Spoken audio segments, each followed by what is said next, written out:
जय हिंद दोस्तों, स्वागत है आपके अपने क्लास गोल एक संकल्प ऑनलाइन चैनल पर। तो आइए आज का क्लास हम स्टार्ट करते हैं। आज का क्लास हमारा होगा प्रश्नावली 1.3 का दूसरा क्लास। ठीक है, पिछले क्लास में हम लोगों ने यानी कि पहले क्लास में हम लोगों ने पढ़ा इसका कि √5 एक अपरिमेय संख्या है। इनको हम लोगों ने सिद्ध करने के लिए सीखा। तो चलिए आगे बढ़ते हैं। अब हम लोग देखते हैं कि √3 है ना, √3 के विषय में सीखते हैं कि √3 एक अपरिमेय संख्या है ना, उसको सिद्ध करते हैं। ठीक है, तो यहाँ पे क्वेश्चन आपका लिख देते हैं हम कि सिद्ध कीजिए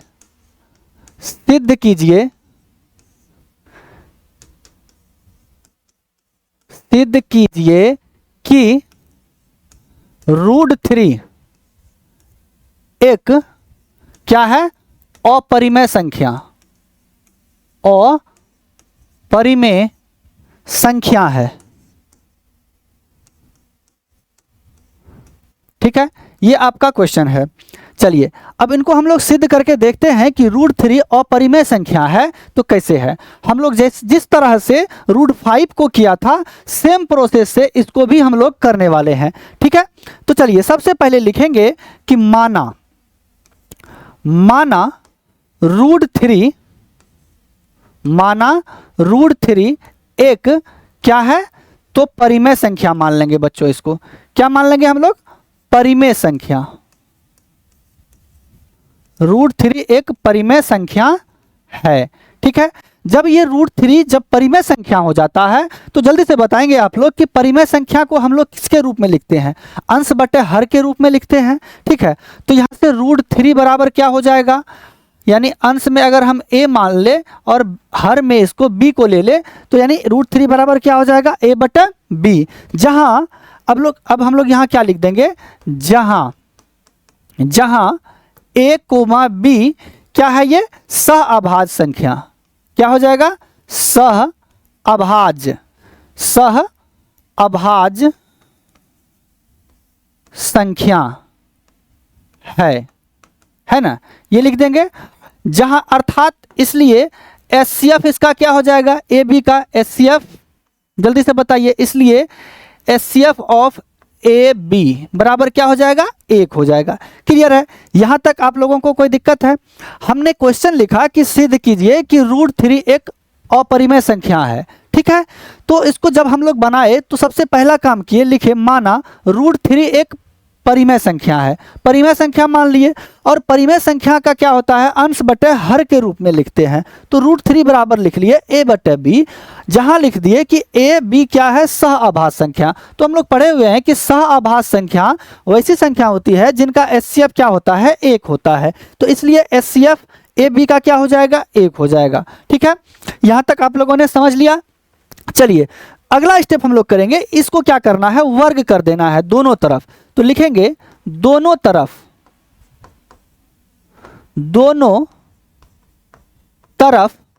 वर्ग करने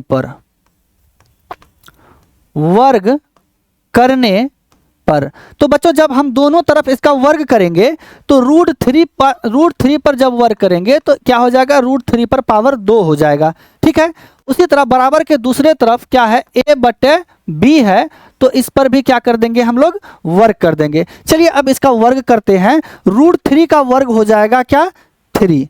तो √3 का वर्ग क्या हो जाएगा, जल्दी से बताइए आप लोग कमेंट में, 3 हो जाएगा।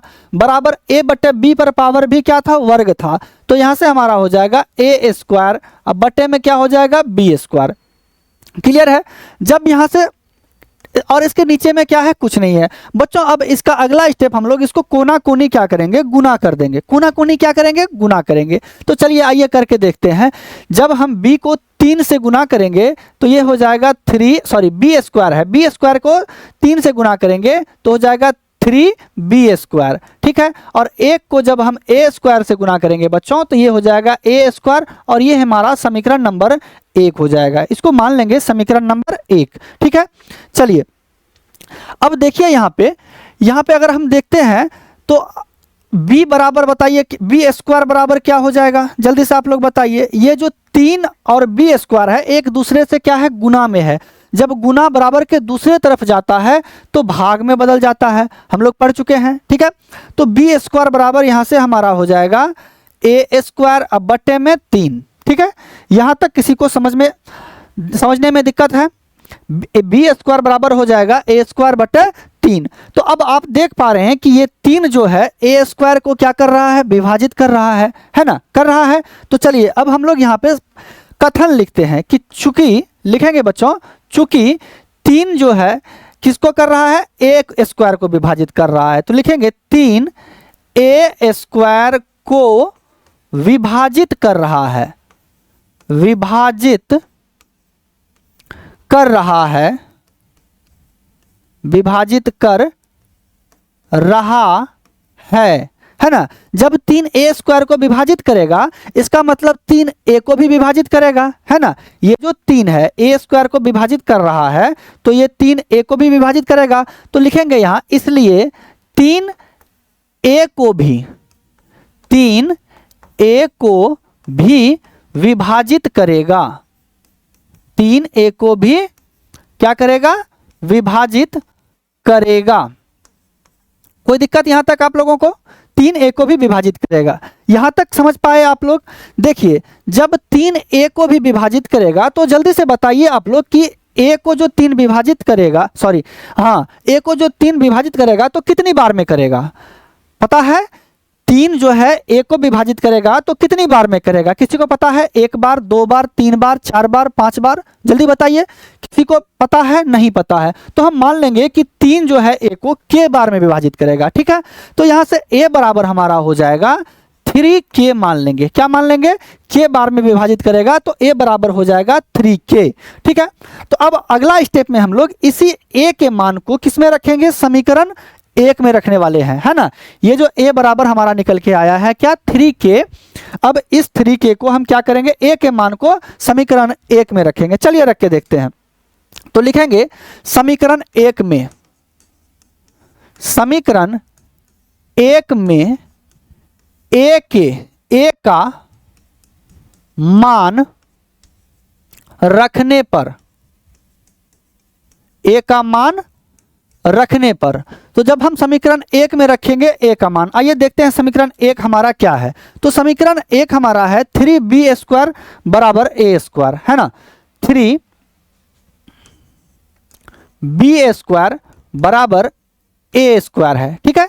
तो यहां पे हम अब a के जगह क्या रखेंगे, 3k।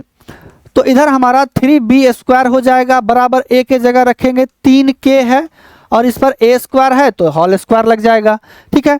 3b के जगह 3b स्क्वायर के जगह 3b स्क्वायर ही होगा और यहाँ हमारा हो जाएगा 3k का स्क्वायर है तो हो जाएगा 3 तिया 9 और k स्क्वायर, ठीक है। ये 3 जो है इससे भाग लग जाएगा 9 में तो 3 तिया 9 3 बार में कट जाएगा, यानी b स्क्वायर बराबर हो गया 3k स्क्वायर, है ना। b स्क्वायर बराबर क्या हो जाएगा, 3k स्क्वायर। तो अब जरा जल्दी से बताइए आप लोग कि क्या अगर कोई नंबर 5 बराबर 6 है तो 6 बराबर 5 होगा कि नहीं?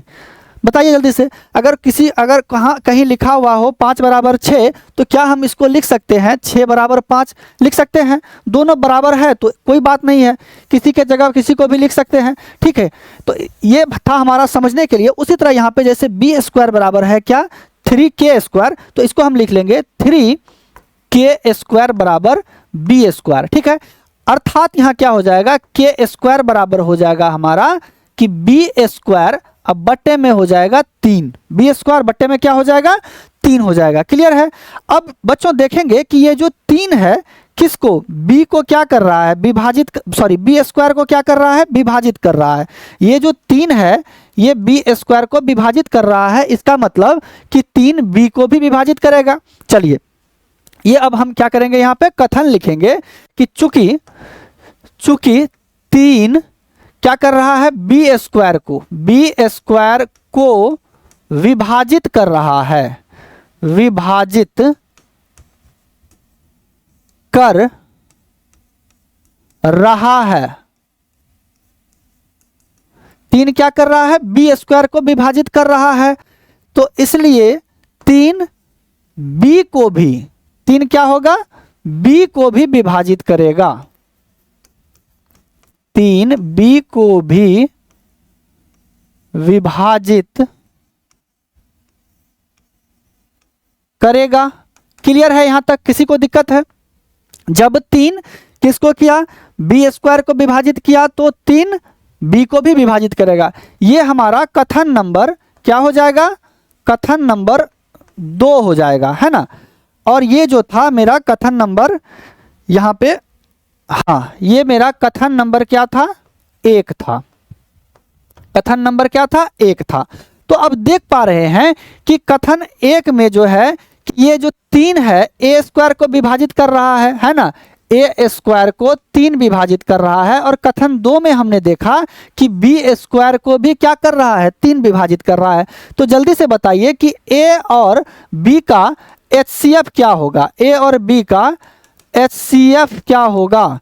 जब ए को 3 विभाजित करेगा और बी को भी 3 विभाजित करेगा तो ए और बी का HCF क्या हो जाएगा। तो बच्चों यहाँ से ए और बी का HCF क्या हो जाएगा, 3 हो जाएगा। ठीक है, यानी कि हम लोग जो माने थे यहाँ पे कि √3 एक परिमेय संख्या है, और जब परिमेय संख्या है तो ए बी क्या हो जाएगा, सह आभाज्य संख्या। सह आभाज्य यानी ए बी का एलसीएम क्या होना चाहिए, हमारा 1 होना चाहिए। लेकिन 1 नहीं आया और ए बी का एचसीएफ क्या आ गया, 3 आ गया। इसका मतलब हमारा मानना क्या था, वो गलत था। हमारा मानना क्या था, गलत था। ठीक है, चलिए हम लोग यहाँ पे लिखेंगे। अब बच्चों हम लोग यहाँ पे लिखेंगे कि जब 3 जो है बी को भी विभाजित कर रहा है और कथन 1 में 3 जो है ए को भी विभाजित कर रहा है, तो हमारा मानना क्या हो गया, गलत हो गया। तो लिखेंगे कथन 1 तथा 2 से 1 तथा 2 से ए बी का एचसीएफ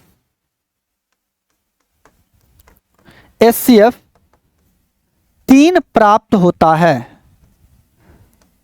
3 प्राप्त होता है ना, जो कि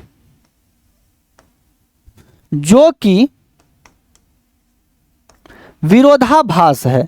जो कि क्या हो जाएगा, विरोधाभास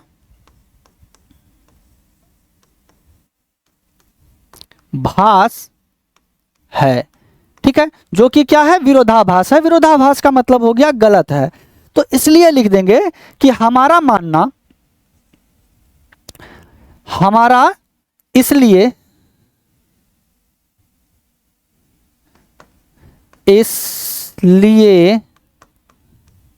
हमारा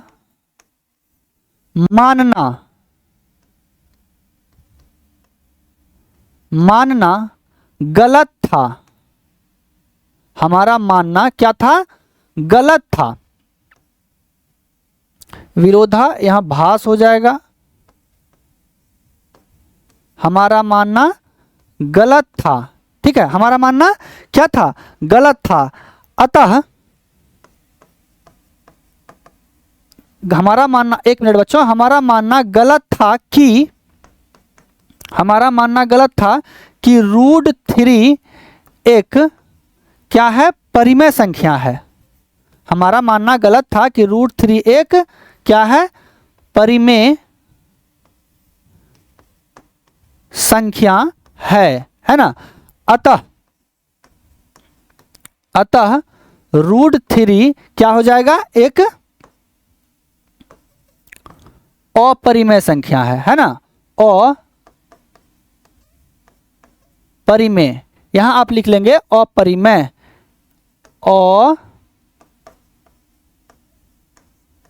अपरिमेय संख्या है। ठीक है, कोई दिक्कत? स्टेटमेंट में यहां लिखें कथन 1 तथा 2 से ए बी का एचसीएफ कितना निकले है, हमें 3 प्राप्त होता है, जो कि विरोधाभास है। इसलिए हमारा मानना गलत था कि √3 एक क्या है, परिमेय संख्या है, अतः √3 एक क्या हो जाएगा, अपरिमेय संख्या है ना। हमारा मानना क्या था, गलत था कि √3 एक परिमेय संख्या है। हम माने थे √3 एक परिमेय संख्या है, तो वो गलत निकला। तो अतः क्या हो जाएगा, √3 एक अपरिमेय संख्या है। ये हमारा आंसर हो जाएगा। किन्हीं को दिक्कत? अब हम लोगों ने रूट 5 और रूट जो है 3 को देख लिया कि कैसे इनको हम सिद्ध करेंगे, कैसे साबित करेंगे कि ये अपरिमेय संख्या है। उसी तरह आप जो है अब अपने घर में बनाएंगे कि रूट 7 एक क्या है, अपरिमेय संख्या है, अपरिमेय संख्या है। ठीक है, अपरिमेय संख्या है, रूट 7 हो गया। और रूट 2, हाँ एक और सिद्ध कर लेंगे, रूट 2 एक अपरिमेय संख्या है। ये आप लोगों के लिए हम घर के लिए दे रहे हैं। ठीक है, HW है। जिस तरह से हम जो है आप लोगों को बताए हैं रूट 3 रूट 5 सिद्ध करने के लिए, आप उसी तरह रूट 7 और रूट 2 को सिद्ध करेंगे कि ये कैसे अपरिमेय संख्या है, साबित करेंगे। ठीक है, ये रहा आप लोगों को घर में होमवर्क। चलिए अब अगले वीडियो में हम देखेंगे कि 1/√2 एक अपरिमेय संख्या है तो कैसे है ना, इनको सिद्ध करेंगे। 1/√3 एक अपरिमेय संख्या है तो कैसे होगा, इन बातों को हम लोग यानी कि इन क्वेश्चन को सॉल्व करेंगे। चलिए आज के लिए इतना ही रहने देते हैं, मिलते हैं अगले वीडियो में, तब तक के लिए सभी को जय हिंद।